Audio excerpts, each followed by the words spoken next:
And the National Assembly has been advised to ensure that the demands of Nigerians collated during the recent Constitution Review public hearings are not sacrificed for the interests of elites alone. Arise political editor Somna Sambo reports. One of the groups that made a presentation during the Senate and House of Representatives public hearing on the amendment of the 1999 Constitution is having a review meeting of the exercise.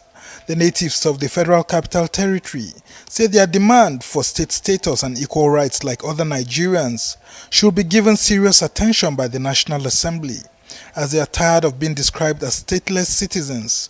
They say allowing elite interests to overshadow the Constitution review demands will be unfair to the masses. The Constitution especially stated that every human being in Nigeria should belong to a state.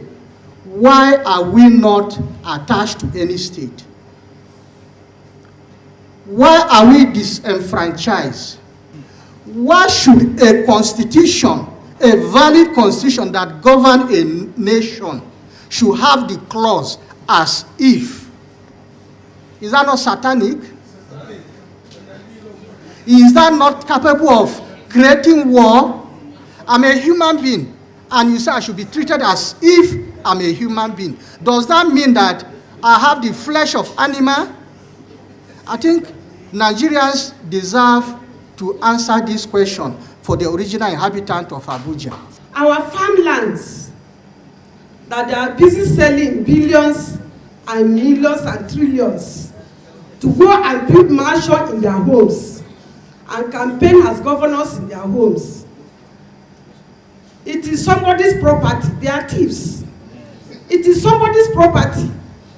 They are sharing among themselves, building mansions and in their homes, campaigning and then buying luxurious vehicles, roaming around, leaving us in the bush. Most of them cannot go back to their states because of insecurity there. And tell them that if they think they are secured in FCT, then they are lying. The original inhabitants of the FCT say they want the Constitution to allow them have rights to elect a governor and lawmakers into a state house of assembly like other Nigerians. They denounce the current structure where an FCT minister is appointed by the president to oversee their affairs. You are practicing democracy, and the FCT is the political capital of Nigeria, and the people are here. According to that census of 1978, it also cumulated in 2006 census. You follow it, you are going to see that that census result is 1,405,201 people. And the projected population of 2016 of the population of FCT again is 3,554,126 people in FCT. Chronologically, we are here and the government is treating us without democracy. The Constitution now is saying that the FCT is, the governor of FCT is the head of state. And the vice president is the deputy governor of FCT. And the National Assembly that are from 109 senators that have come from 33 senators in the entire 36 states, which the population of FCT is larger than 6 states in Nigeria. The National Assembly is currently collating the views of Nigerians submitted during the Constitution Review and has promised to vote on the issues before lawmakers embark on their summer break next month. Somna Sambo, Arise News. Well, for more on this, we're now being joined by Armsfree Ajanaku, the Programs and Communications Manager of the Resource Center for Human Rights and Civic Education. Thanks so very much for joining us on Newsnight. Thank you. I mean, the indigenous people of the FCT, they've made their submission before the Constitution Review Panel. Before then, you people had, you know, a sort of agreement that these are some of the issues you'll be pushing forward. Does it not look as if the people are jumping the gun and not waiting for the National Assembly to come out with these reports? No, absolutely. The people are not jumping the gun. The people are only being proactive because the people have gone through this process over and over again. They have presented memoranda at various constitution review processes. They have even presented their demands to the National Political Reform Conference.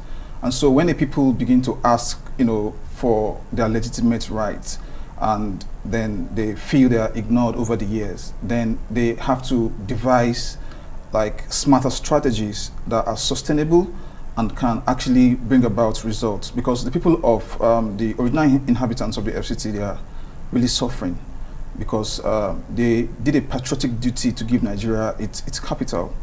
The 2,000 square kilometers currently being occupied by the capital of Nigeria, is enough to accommodate all other Nigerians. But if you talk about the extra space that the government acquired as the Federal Capital Territory, people are suffering, there's no infrastructure, the people are denied their legitimate political rights, their civil rights, their cultural rights have been violated. And so this is why the people are speaking up, and you can see that there is anger.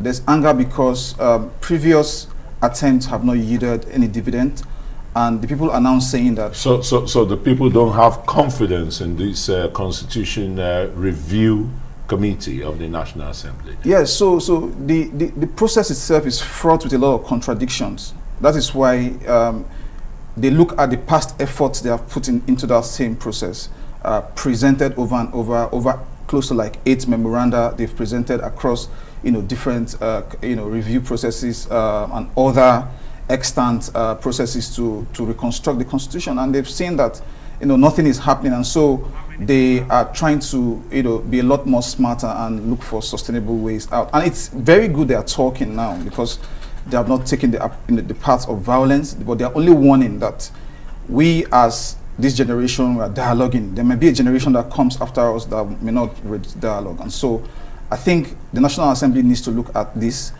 For all the agitations for state creation that we saw during the Constitution Review, this is the most compelling because it's already there in the Constitution. It's just for the amendment process to give effect to it.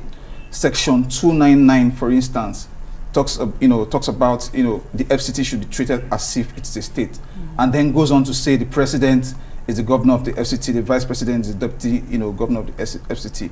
All of these take away the legitimate political aspirations of the original inhabitants of the FCT. So what are your expectations now that they have made their case known?